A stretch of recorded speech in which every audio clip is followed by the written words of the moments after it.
Good morning, welcome back to the Football Show. Gary Neville and Jamie Carragher are here all morning, and we're joined now by Emile Heskey. Morning, Emile.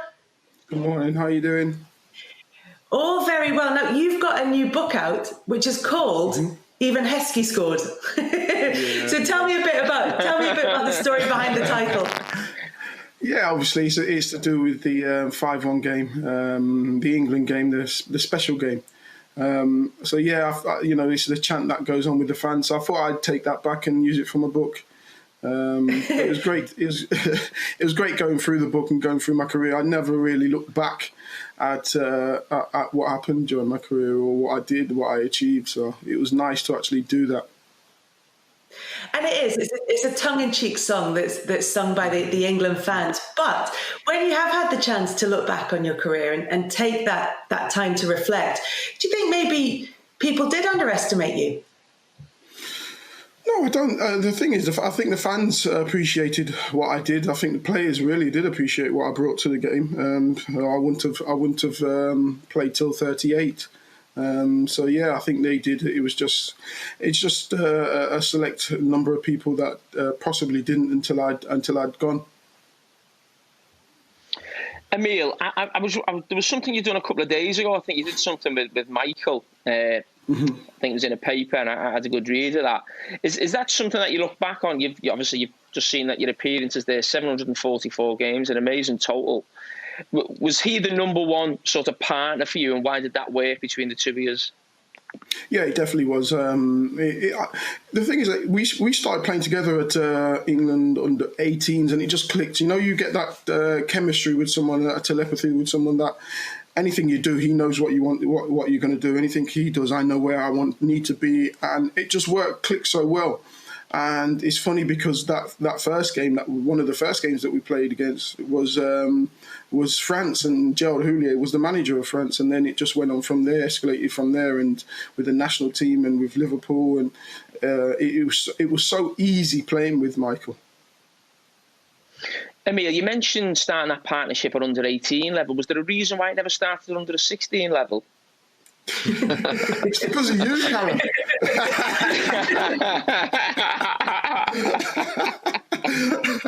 I'll let you tell the story, Emile. I won't. Shall I tell the story? Tell the story.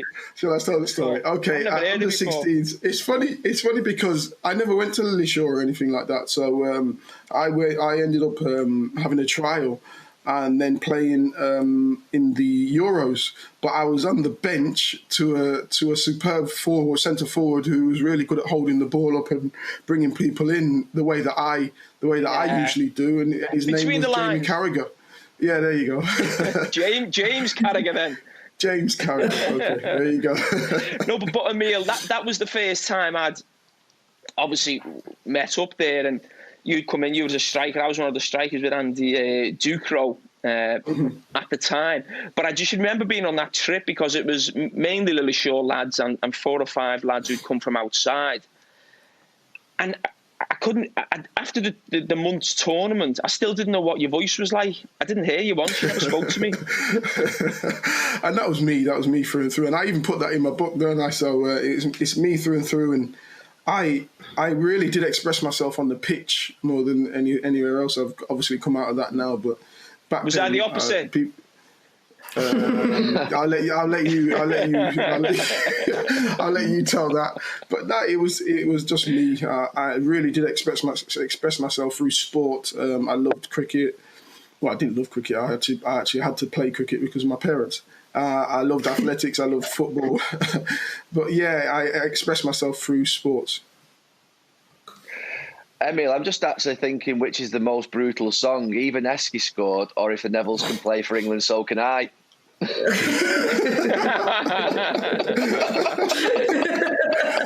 To be fair, I had that one as well. So I've had 2 assaults. Emile, I think No. I'm going to take you back to the first time I actually played against you. I don't know if you remember. You were playing on the left wing for a really good Leicester team. I don't know what year it was actually, but what was that like as an experience in that team? Because I remember it being one of the most physical teams that I've ever played against, and I do remember it being a really tough game against you. I don't know if you remember the game. I remember it being really sunny. Yeah, I remember playing against you with Leicester. Left wing was where I actually started, especially under Martin O'Neill, because we had such big strikers up front. I think Ewan Roberts was there at the time, and then Steve Claridge, then Ian Marshall, then Tony Cottee came in as well. So I ended up playing left wing for a long period, and it helped with me, especially at a young age, because at times playing as a striker at a young age, getting the ball into your feet and getting kicked all over the place. At least on the wing, you're supposed to get a little bit more time. I don't think Gaz gave me much time to get a hold of the ball and get running at him, but you're supposed to get a bit more time to get a hold of it, get running at people and go and attack them. So I played a lot of my time, especially early on the left wing. The second question I had for you... Oh, sorry. No, so you go, Kelly, you go. Okay. The second question I had for you was around the fact that you did play almost like a second fiddle to Michael Owen. We were talking to Kevin Phillips about this the other day in terms of his partnerships that he had. But actually, do you think that in the modern game now, where you see a single striker playing more, that if you'd have been up front there on your own, let's say in this Liverpool team with Salah one side and Mane the other, do you think you would have scored probably double the goals in that type of system? Because I think you could have played up front on your own in that system and been a brilliant sort of what would be central striker in your own right, rather than playing that sort of what would be second striker role to someone like Michael. Yeah, I think I was adaptable, to be honest with you, and I think that probably suited me more, that playing up front on my own, bringing people in and having people running off me as such, and then getting in the box. To be honest, would I have scored more goals? Who knows? I possibly, especially in the Liverpool side, the way they carve people open, and you've got which are the fullbacks crossing the ball so much as well. Just getting on the end, a couple of them would be nice. But yeah, I think it probably does suit me the way that I play myself, to play as a one up front. What would be interesting is your likes of Kevin Phillips, your likes of Michaels, would they be able to adapt now in this system that they're playing now? Gary, what did Emile bring to the team as a former England teammate? I always think that when I played at Manchester United or I played with England, at Manchester United, it would be either with Teddy Sheringham, and there was always an option available, because I'm not being disrespectful to say someone like Michael Owen or the other strikers at Manchester United. You couldn't, as a fullback or a defender, you couldn't really see them. You couldn't really get it into their feet. They were always on the shoulder. They were always playing with the margins. They were always almost in some ways hiding behind centre-backs, waiting for sort of the game to develop, whereas Emile would always front up. Emile would always show himself, and I had experiences of not just playing with Emile, but against him, and to play against him was a nightmare. To be able to try and sort of, he held the ball up, he used his body well, it was a continual battle. He ran in behind, he was quick.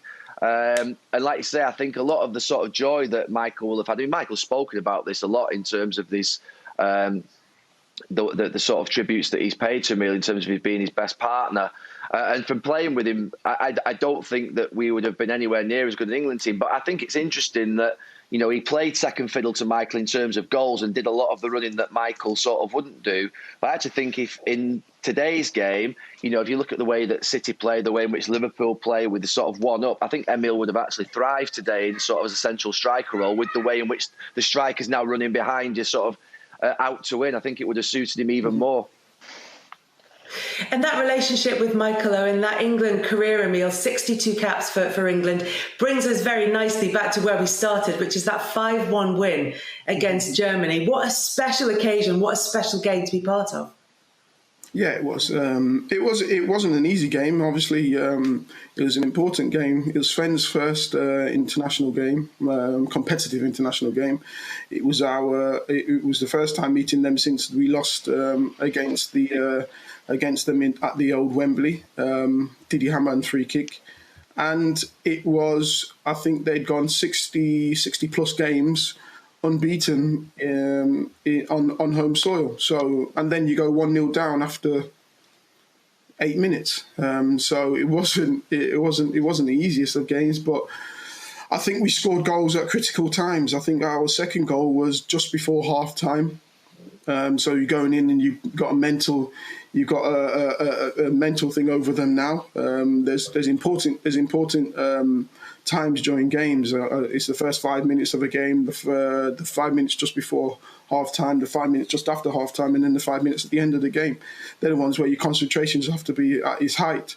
And we scored just before going in, so that was, and we knew that we had them on the ropes.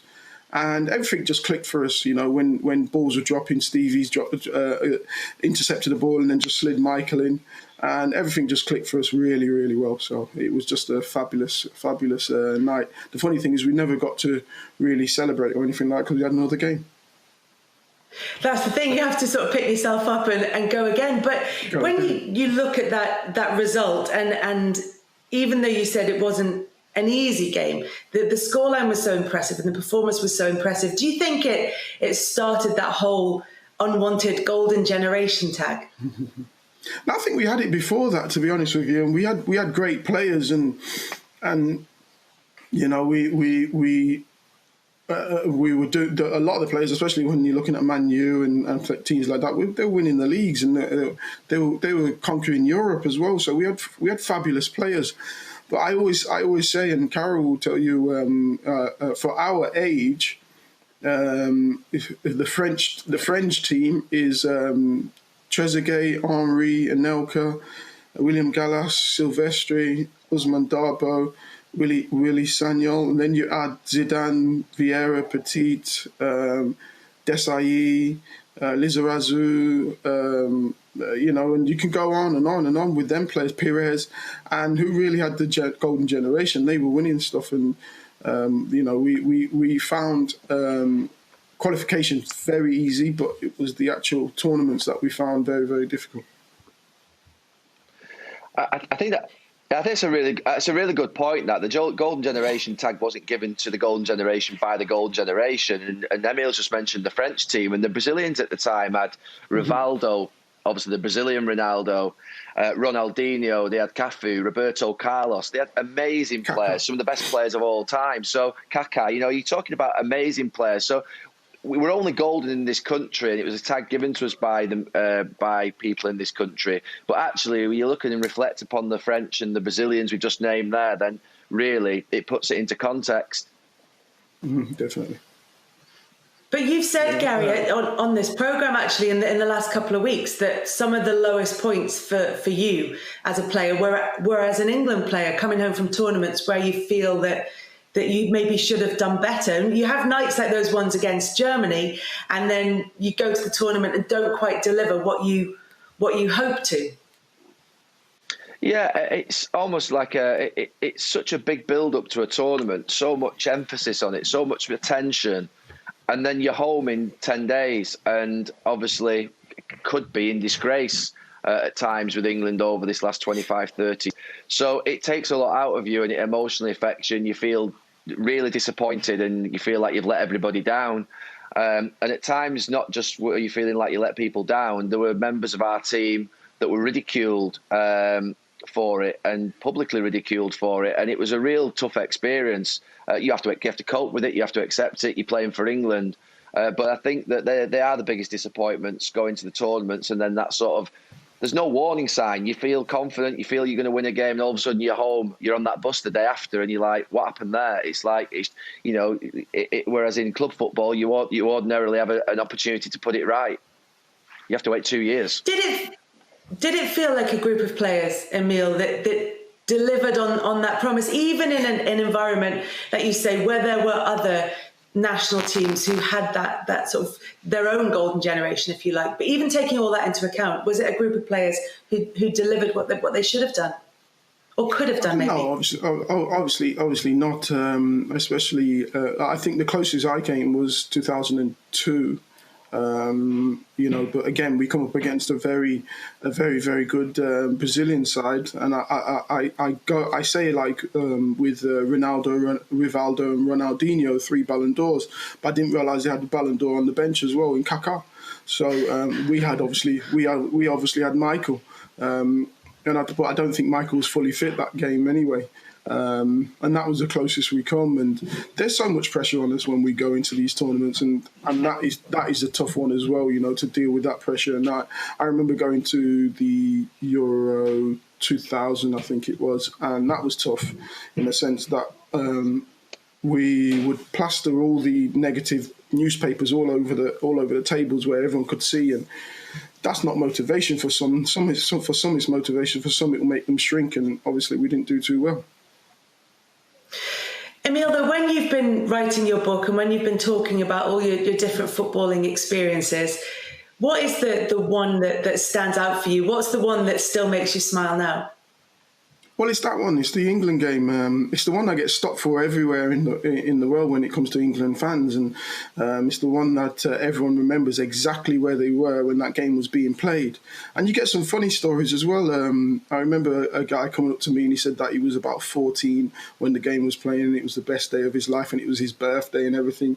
And he said that after they scored that first goal, his dad just was that upset, just left, flew the door open, left and went to the pub, never watched the game.